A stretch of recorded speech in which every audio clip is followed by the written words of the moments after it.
en juillet 1944 lors de la conférence de Bretton Woods aux États-Unis, le Fonds monétaire international fête ses 75 ans. Dirigé depuis 2011 et jusqu'au 31 octobre 2019 par Christine Lagarde, ancienne ministre française de l'économie de 2007 à 2011, le FMI compte aujourd'hui 189 États membres. Cette institution internationale a pour mission d'assurer la stabilité financière et internationale.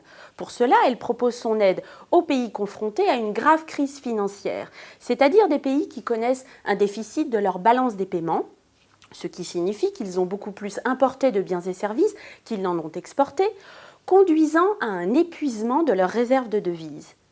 Leur situation financière est alors tellement critique qu'aucune autre institution financière ou aucun autre pays n'est disposé à leur prêter de l'argent.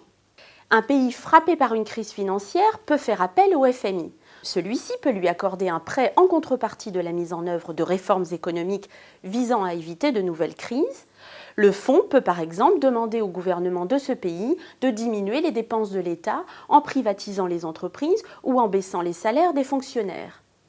Le FMI peut également lui demander d'accroître les recettes de l'État en augmentant les impôts ou en ouvrant l'économie aux investissements étrangers et au commerce international. L'argent prêté provient des États membres, qui versent chacun une contribution au FMI. Cette quote-part est basée sur le poids économique du pays, mesuré par le produit intérieur brut, le PIB. Elle est révisée tous les 5 ans.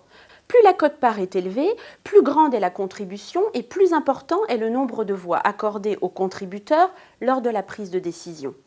En raison de la taille de leur produit intérieur brut, les États-Unis se sont vus attribuer la plus grande quote-part, mais le Fonds monétaire international fait face depuis quelques années à une crise de légitimité. En effet, la quote-part de grands pays émergents comme la Chine ou le Brésil est désormais considérée comme trop faible par rapport à leur poids économique.